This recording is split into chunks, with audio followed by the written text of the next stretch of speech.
Monsieur le chancelier, Madame le secrétaire perpétuel de l'Académie française, Monsieur le directeur de l'École nationale des chartes, Monsieur le président du conseil d'administration de l'École nationale des chartes, Monsieur le président de l'Académie des inscriptions et belles-lettres, Monsieur le représentant de Madame la ministre de la Culture et de la Communication, Monsieur le représentant du secrétaire d'État chargé de l'enseignement supérieur et de la recherche, Madame la représentante de la directrice générale pour l'enseignement supérieur et l'insertion professionnelle,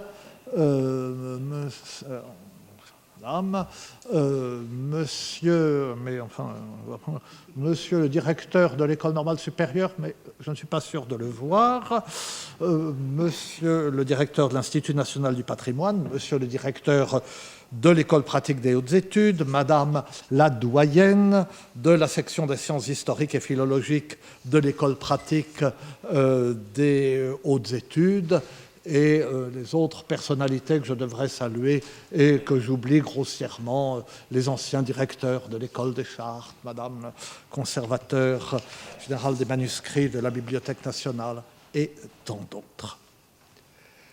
Il est heureux que l'installation de l'École des chartes dans de nouveaux locaux soit un événement exceptionnel, car l'exception rompt avec l'habitude et l'habitude menace d'affadissement les relations entre les vieux couples. Or, l'Académie des inscriptions et belles-lettres et l'École des chartes forment un vieux couple.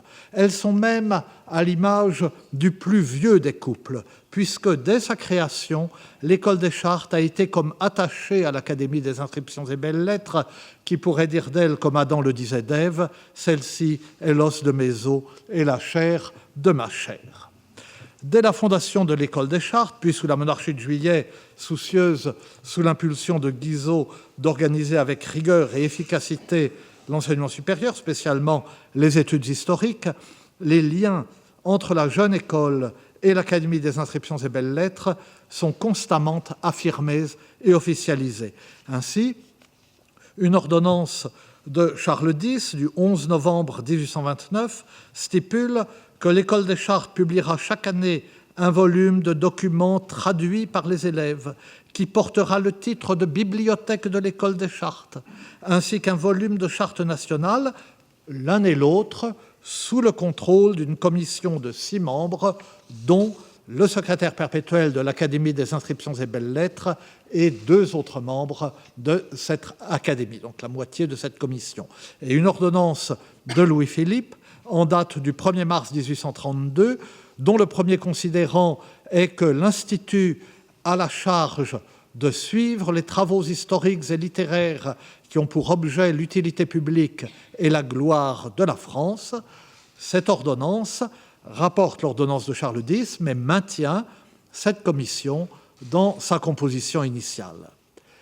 Enfin, une ordonnance du 31 décembre 1840 concernant l'École des chartes stipule que les 6 membres du conseil de perfectionnement de l'école sont choisis parmi les membres de l'Académie des inscriptions et belles-lettres. Et aujourd'hui encore, comme chacun sait, la liste des nouveaux archivistes paléographes est proclamée chaque année lors de la séance solennelle de l'Académie des inscriptions et belles-lettres, en même temps que celle des lauréats de ces prix. Dans 15 jours exactement, les chartistes de la promotion 2015 entendront leur nom retentir sous la coupole de l'Institut de France.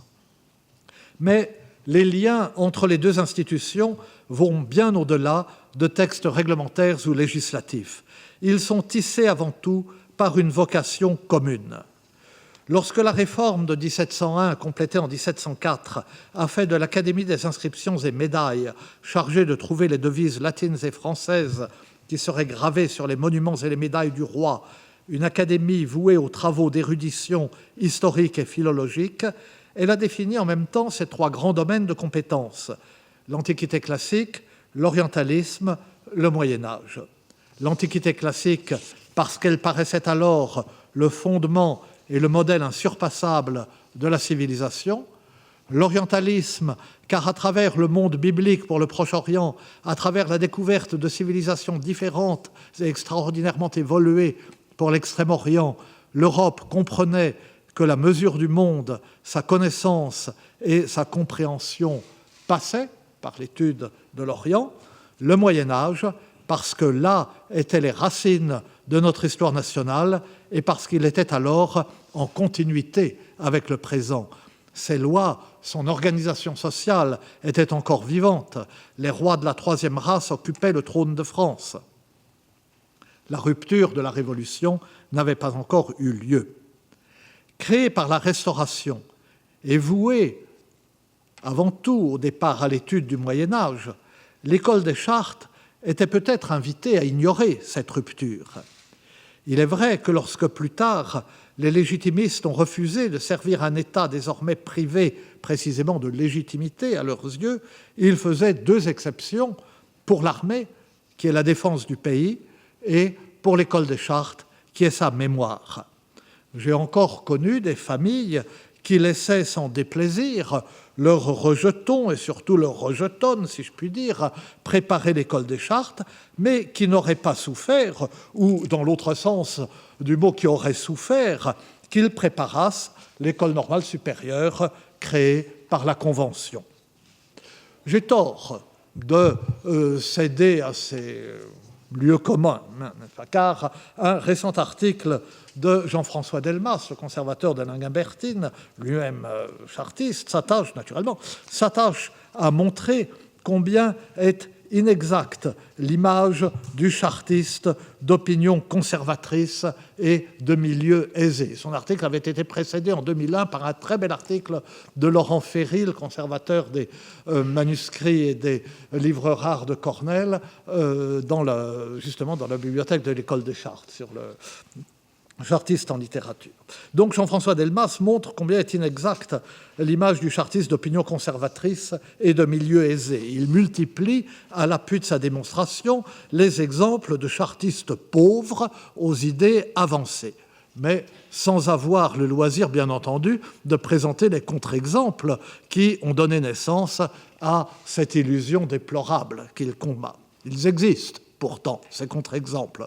De même, et à l'inverse, bien que sa réputation générale soit fondée, l'école normale supérieure a produit en grand nombre intellectuels de droite et ecclésiastiques, donc j'établisse bien évidemment la moindre relation entre ces deux catégories. J'ai tort surtout, car dans l'ordre des études médiévales et de l'histoire nationale, ni l'école des Chartes, ni d'ailleurs l'Académie des inscriptions et belles-lettres, dans le cadre des grandes publications dont elle a la charge, ne se sont jamais signalées par leur tendance à la nostalgie, mais au contraire par le zèle avec lequel elles ont toujours contribué aux avancées nouvelles des sciences historiques et philologiques, ainsi que de ces disciplines érudites communément désignées sous le nom de discipline chartiste, ce qui est le plus bel hommage rendu à l'école des Chartes. La vie est brève, je suis au soir de la mienne, et je ne me lancerai donc pas dans l'énumération des chartistes devenus des membres éminents de l'Académie des inscriptions et belles-lettres. Le risque serait trop grand que je descendisse au tombeau avant la fin du palmarès. C'est pourquoi je ne cite dans cette catégorie qu'un seul nom, celui d'un personnage de fiction, mais si connu, si attendu, que chacun lève les yeux au ciel de l'entendre une fois de plus invoquer. Ma seule excuse, si c'en est une, est que j'ai été élevé dans l'admiration d'Anatole France, que j'ai lu avec ravissement Le crime de Sylvestre Bonnard, membre de l'Institut, à un âge tendre, à 12 ans, que je n'ai cessé depuis de le relire et que c'est un livre qui m'a accompagné toute ma vie. Rassurez-vous, je ne rappelle ici pour finir que deux passages. Le premier illustre les relations entre jeunes chartistes et vieux académiciens chartistes eux-mêmes. C'est le premier contact de Sylvestre Bonnard avec Gélis, qui finira par épouser sa fille adoptive. Vous en souvenez, Sylvestre Bonnard est assis sur un banc au Luxembourg et il surprend la conversation de trois jeunes élèves de l'école des Chartes qu'il écoute d'abord avec approbation et attendrissement. Je cite: « Son ami lui demanda s'il connaissait tous les documents manuscrits et imprimés relatifs à son sujet. C'est alors que je dressai l'oreille. Ils parlèrent d'abord des sources originales et je dois reconnaître qu'ils le firent avec une suffisante méthode malgré d'innombrables et difformes calembours. Puis, ils en vinrent aux travaux de la critique contemporaine. « As-tu lu, dit Boulmier, la notice de Courageau ?»« Bon, me dis-je. »« Oui, répondit Gélis, c'est un travail consciencieux. »« As-tu lu, dit Boulmier, l'article de Tamizet de Larocque dans la revue des questions historiques ?»« Bon, me dis-je pour la seconde fois. »« Oui, répondit Gélis, et j'y ai trouvé des indications utiles. »« As-tu lu, dit Boulmier, le tableau des abbayes bénédictines en 1600 par Sylvestre Bonnard ?»« Bon, me dis-je pour la troisième fois. »« Mon Dieu, non, répondit Gélis, et je ne sais si je le lirai. Sylvestre Bonnard est un imbécile. » En tournant la tête, je vis que l'ombre avait gagné la place où j'étais. Il faisait frais et je m'estimais fort sot de risquer un rhumatisme à écouter les impertinences de deux jeunes femmes. Cet épisode me revient en mémoire tous les ans, comme un memento mori de la réputation académique, le dernier vendredi de novembre, au moment où retentissent sous la coupole de l'Institut les noms des nouveaux diplômés de l'École des Chartes. Le second passage auquel je songe n'a pas besoin d'être cité parce que tous les chartistes le connaissent par cœur. C'est celui où Sylvestre Bonnard lit le dernier fascicule d'une toute nouvelle revue, Romagna, dirigée par des jeunes gens, parmi lesquels M. Paul Meyer, qui, dans ses comptes rendus, souligne chaque faute d'un coup d'ongle incisif. Paul Meyer était un vrai chartiste, un vrai membre de l'Académie des inscriptions et belles-lettres, un vrai directeur de l'École des Chartes, un vrai professeur au Collège de France. Mais c'est un romancier qui, en lui rendant hommage, a rendu le plus bel hommage intellectuel et moral à la méthode chartiste, rigoureuse et scrupuleuse. Un romancier qui serait le plus éloigné qu'on pût imaginer de l'École des Chartes s'il n'avait brièvement songé à y entrer et s'il n'avait, on ne peut pas dire rempli les fonctions puisqu'il ne venait qu'une fois l'an offrir des chocolats à ses collègues pour la Noël, mais enfin s'il n'avait été quelques années bibliothécaire à la Mazarine. Ce romancier, chacun le sait, est Proust, commentant dans Jean Santeuil le rapport d'expert de Paul Meyer qui innocentait Dreyfus. Cette page fameuse, je l'avais citée il y a 20 ans, le 25 mars 1995, dans ma leçon inaugurale au Collège de France, comme Laurent Ferry l'a cité dans son article de 2001 auquel je faisais allusion, comme Jean-François Delmas la cite dans son article de 2015, comme je la cite une fois de plus, car on ne peut l'éviter. C'est toujours avec une émotion joyeuse et virile qu'on entend sortir des paroles singulières et audacieuses de la bouche d'hommes de science qui, par une pure question d'honneur professionnel, viennent dire la vérité, une vérité dont ils se soucient seulement parce qu'elle est la vérité qu'ils ont appris à chérir dans leur art.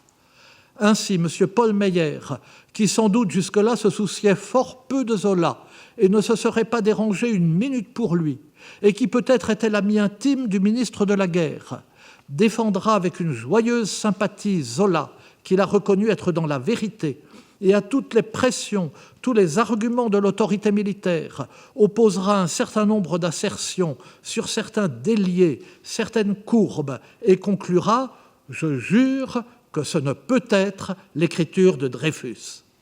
Ces paroles sont émouvantes à entendre, car on sent qu'elles sont simplement la conclusion d'un raisonnement fait d'après des règles scientifiques et en dehors de toute opinion sur cette affaire. Encore une fois, les liens qui unissent l'École des Chartes et l'Académie des inscriptions et belles-lettres fournissent un sujet inépuisable. Je peux donc aussi bien m'arrêter brutalement. Vous le savez tous, c'est avec joie, avec amitié, et plus encore qu'avec amitié, avec, aurait dit le Moyen-Âge, avec l'amour naturel créé par les liens du sang, que notre Académie accueille aujourd'hui le colloque international « L'histoire en mutation, l'École des Chartes aujourd'hui et demain », organisé en cette année de son nouveau départ et de sa nouvelle jeunesse. Je vous remercie.